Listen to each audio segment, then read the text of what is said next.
Good morning, everybody, and welcome in. My name is CalBRE, and I'm sitting here with Elizabeth Gutierrez. And when the two of us wanted to welcome you into our 8th episode of our Anchor Agents.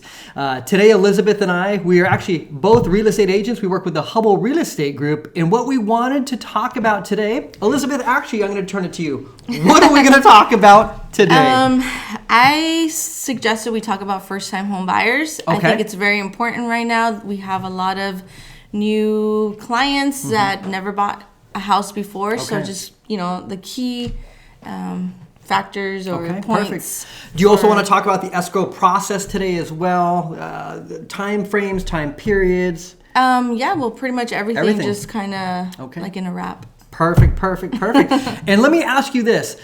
We usually just fly off the seat of our pants when we hit record here. What made you want to do first-time home buyers today? Well, pretty much because a lot of my clients are first-time home buyers. There we go. Love the process of Fair helping, enough. Holding their hand and just Sure. pretty much going through the ropes with them and helping them out. Okay, so let's start in the beginning. So the beginning is making sure that they get pre-qualified. Most of the times, clients come up to you first.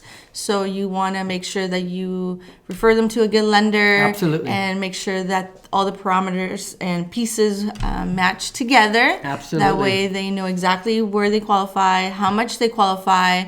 Because sometimes, they'll be surprised. They think that, they have all these myths of that they need a big down payment or they Right. need to have like a perfect credit and 2 years of payment history, correct? Yes, just 2 years of payment histories. Now yes. they have like a 1-year bank statement program. So, there's Incredible. options out there for everyone. Everyone. And if someone says, no, you cannot be qualified, what do you suggest? I suggest that they talk to another lender. Absolutely. Just because sometimes a lender is limited to their programs. And then there's another lender out there that has, different avenues, different programs out there Absolutely. that can fit, Absolutely. in their little bubble. What they need. I've had 2 situations so far, actually very recently, where a lender has said no.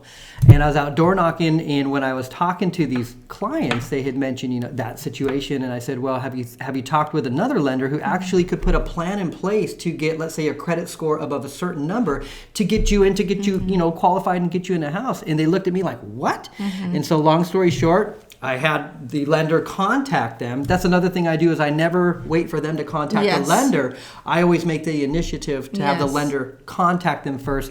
And what they'll do is they will actually put a plan in place to get their FICO score up higher, so that they can get, the ball rolling. So just because someone says no, It doesn't mean when there is a will, There's there a is way. a way. Absolutely. And not only that, but if for some reason they don't qualify at this particular moment, like Hal said, let's get that plan together. What is it that we need? Let's start we need working. a higher Let's down start working on it. payment. Sure. Do we have to wait a couple more months for your 2-year work history?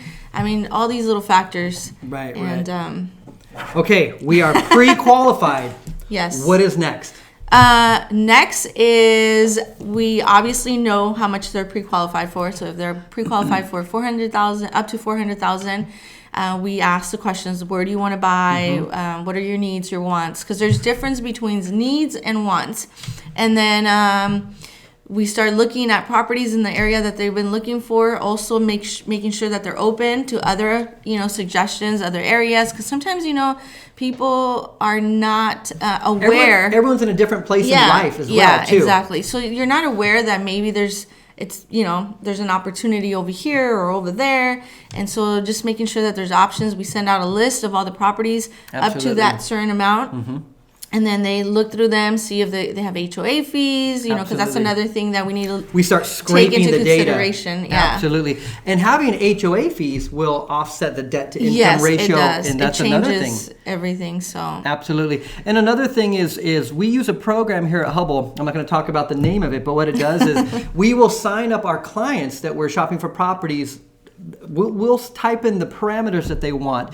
And another thing I've ran into, everyone has dogs. I always ask, what size is your dog? This might sound silly, but if all of a sudden I found the perfect house, the yard is 4,000 square feet and their dog needs 8,000 square feet, I'm in trouble. You know what I mean? So, true. It might sound silly, but animals are just people and dog, in animal bodies. So we will set up the parameters, and then what happens is when those properties, the new ones come available, you will be emailed immediately, when that property comes available, so you can view it, and we'll take you out and show you the property as well. Now, we've been pre-qualified. Let's say we found the house. We're going to write an offer, and then let's say we have an accepted offer because we'll negotiate the contract. Yes. Now we're in escrow. How do you want to discuss this?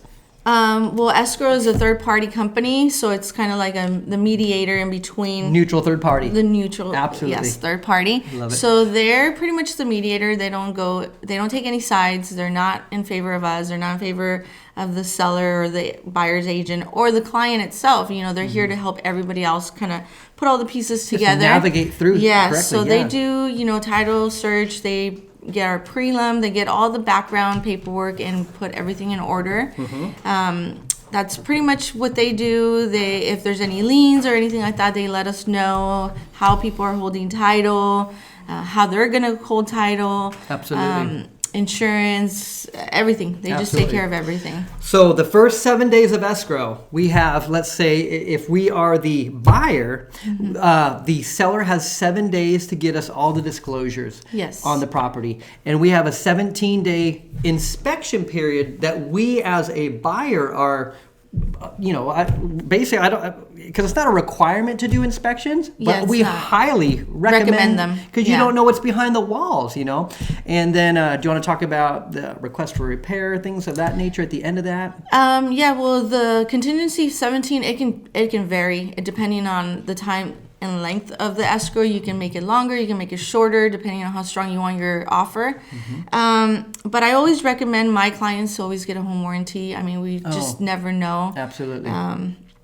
What's going to happen, but also home inspection before the home warranty as well, because when you think this property is like perfectly fine, nothing can go wrong. Nothing can go wrong. Something will go wrong. When you get comfortable is when you're in danger. Yeah, so you never know. There might be a cracked foundation. Absolutely. Yeah, you buy the property in the summer, and then here we are in the winter, and then guess what? It's leaking, and if you don't know that, it's better to be safe than sorry. Absolutely. So we've done our inspection period, and we're gonna, let's say, submit a request for repair, and that's based on health and safety.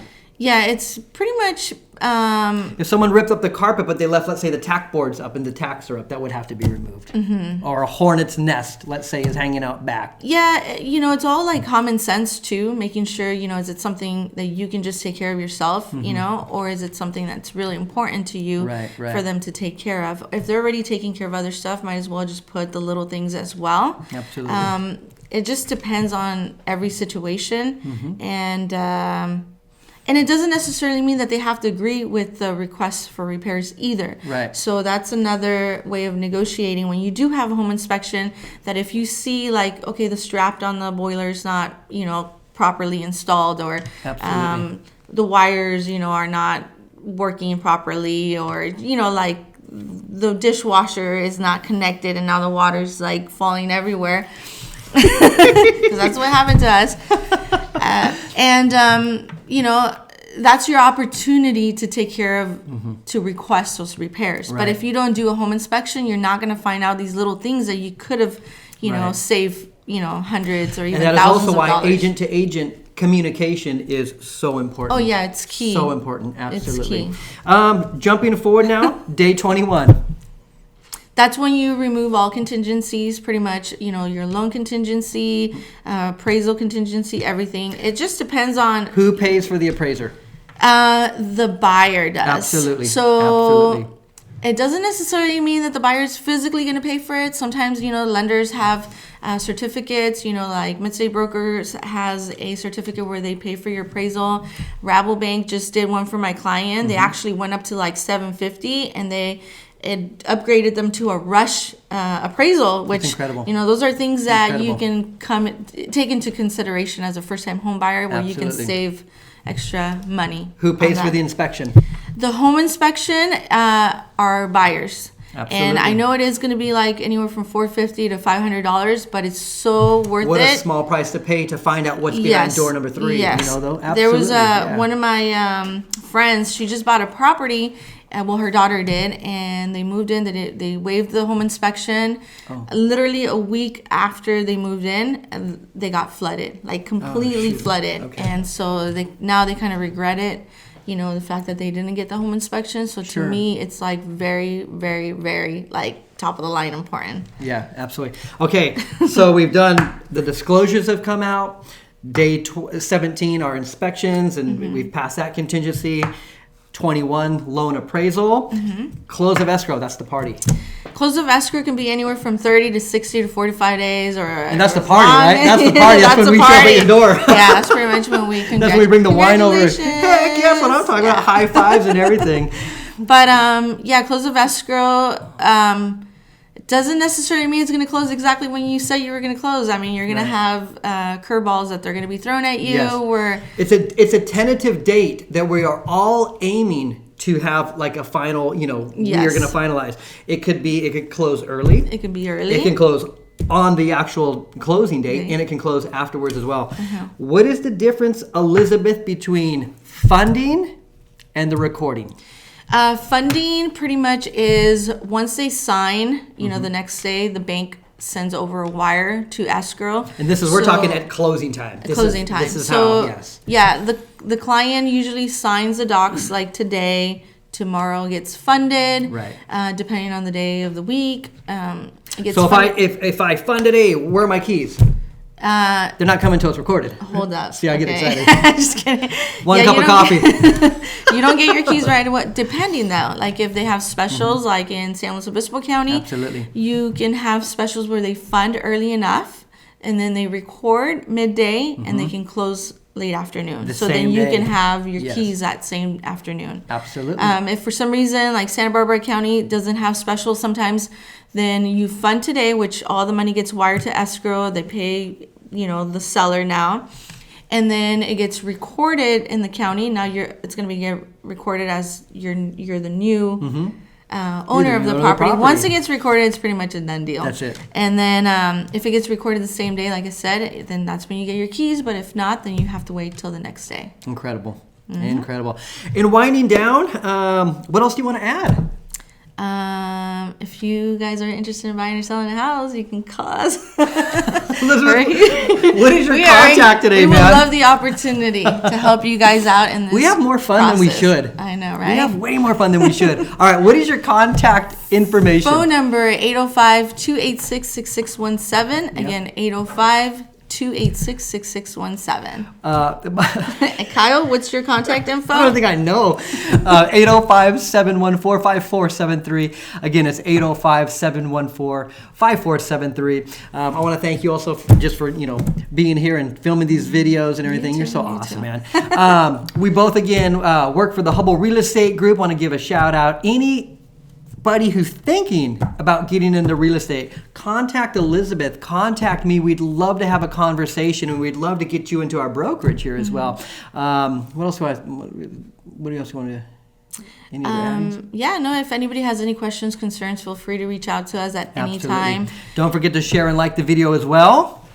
Yes, and comment below or send us a direct message and let us know what you guys want us to talk about later. Absolutely. Because we are open to any ideas. Awesome. Thanks for tuning in, you guys. That's episode 8 done. Yes. That's awesome. Everybody have a blessed and productive rest of your week. Have the superest, is that even a word? Have the awesomest day out there, you guys. Stay kind to each other. Let's love each other today. All right. See you next time, you guys. Cool.